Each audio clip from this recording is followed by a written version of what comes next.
संत दर्शन होता है। पुण्य पुंज बिन मिलेंगे संता, और सत्संगत संस्कृत करी अंता। रामचरितमानस में गोस्वामी जी लिखते हैं एक जगह कि कर्म प्रधान विश्व रच राखा, और जो जस करई सो तस फल चाखा। कर्म प्रधान, कर्म प्रधान है। और एक तरफ लिखते नहीं, हुई है सोई जो राम रच राखा, तो कर तर्क बढ़ावे साखा। वही होगा जब राम जी करेंगे। अरे कैसे? अरे कर्म प्रधान है कि भाग्य प्रधान है?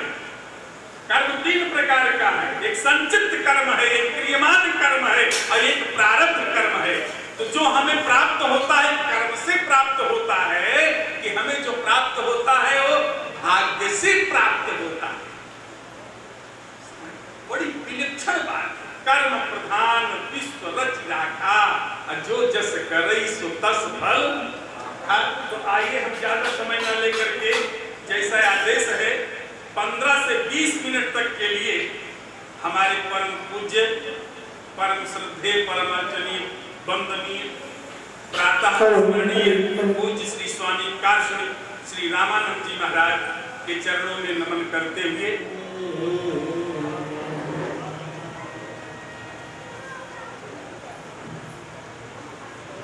भगवान नारायण,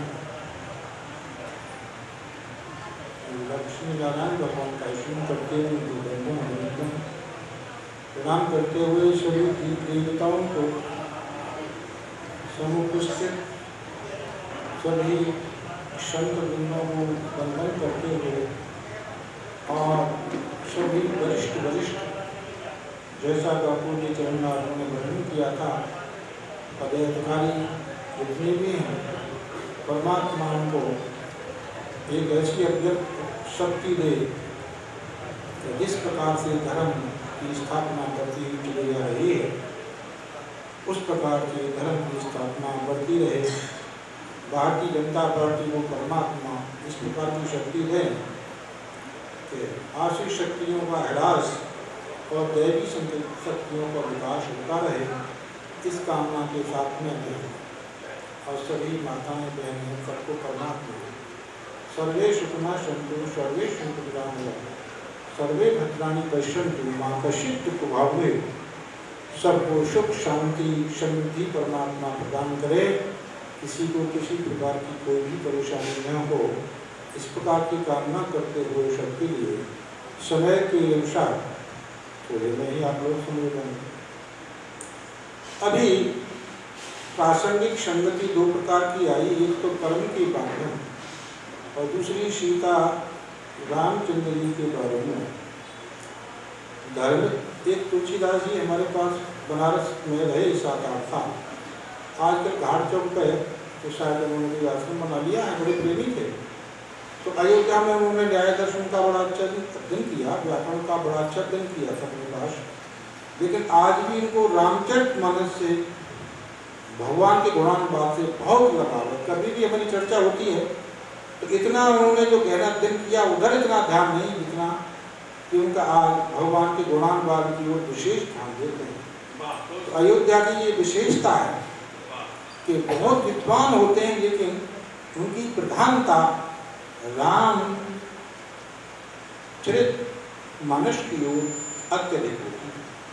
और धर्म की जब बात चलती है तो राम वो विग्रहवान धर्म, जहाँ कहीं भी चर्चा आई तो साक्षात विग्रह जो श्री रामचंद्र जी का है तो साक्षात धर्म का स्वरूप। और धर्मिष्ठ आर्य रचता यद अगाप अरण्यम। मैं कभी कभी वहाँ वाल्मीकि रामायण पढ़ाता था, मैं वेदांत भी पढ़ाया, व्याकरण भी पढ़ाया, यहाँ भागवत लोग पढ़ते हैं, भागवत पढ़ाता हूँ। लेकिन बनारस में कुछ लोग थे, तो ये एक बड़ी विचित्र बात है। आर्य बचता बड़ी कई काफ़ी अर्थ हैं, और भगवान यदगादरण्य भगवान बन के लिए चले गए, तो उसमें कई प्रकार की हैं कि वहाँ भगवान के लिए क्या पिताजी ने ऐसी आज्ञा दिया, और वास्तव में आर्य तो भगवान से श्रेष्ठ आर्य कौन है? आर्यावर्त है। आर्यावर्त सबसे बड़ा भगवान का वंश रहा है। और और गए, लेकिन उसमें एक बात अभी भगवान सच्चिदानंद रेशा नहीं तमाम मोह निशा निर्देशा सच्चिदानंद स्वरूप परमात्मा है, इसको तुलसीदास जी ने प्रमाणित किया है। लेकिन उसमें एक आशा है सीताया चरितम महत्, उनमें ये आई कि रामचंद्र जी का चरित्र नहीं, वाल्मीकि रामायण में ऐसा आया है कि चरित्र सीता जी का है, लेकिन सीता जी के चरित्र को वर्णन करने के लिए राम जी का चरित्र लेना बहुत आवश्यक था। जैसे वहाँ नल पुराण में वहाँ नल का चरित्र नहीं है, वो तो दमयंती का चरित्र है, लेकिन जब दमयंती को नल ने छोड़ दिया फिर भी दमयंती का नित्य निरंतर कितना प्रेम बना रहा नल के प्रति, ये इस बात को दर्शित करने के लिए नल की आवश्यकता पड़ी चरित्र का वर्णन करने के लिए। ऐसे ही रामचंद्र जी ने जब सीता जी को वन के लिए, अब क्या कहूँ, उनको विदा कर दिया, लक्ष्मण जी को आज्ञा का पालन करना पड़ा, तो फिर भी रामचंद्र जी के प्रति उनका जो स्नेह था बढ़ तो गया लेकिन कम नहीं हुआ।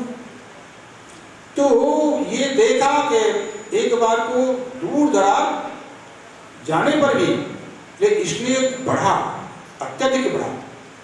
तो वहाँ तो रामचरितमानस में राम जी का वर्णन करना आवश्यक था, लेकिन विशेष रूप से तो रामचरितमानस में वाल्मीकि रामायण ये प्रस्तुत करती है कि शक्ति स्वरूपा और सृष्टि रचयिता भगवान की अनपानी शक्ति भगवान सीता जी का चरित्र है।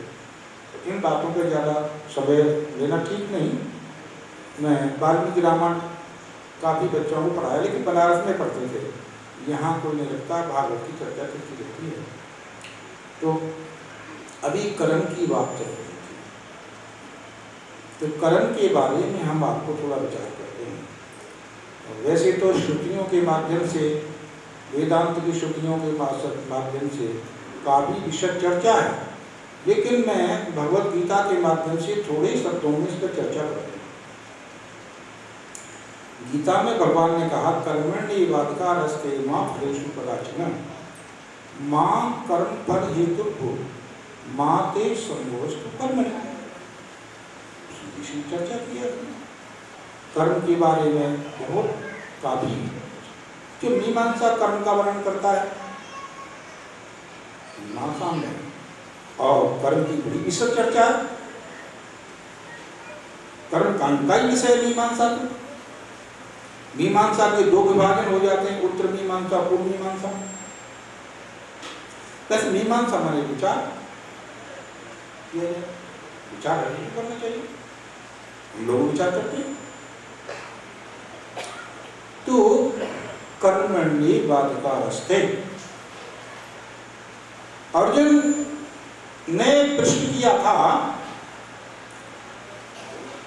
येन श्रेयम आत्मयाम। अनेक बातों का एक निचोड़ था उनका कि दो प्रकार के सिद्धांत हैं, प्रेय और श्रेय।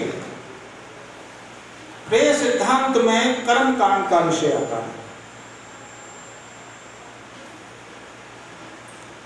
और श्रेय में सिद्धांत में मुक्ति का विषय वर्णन किया जाता है।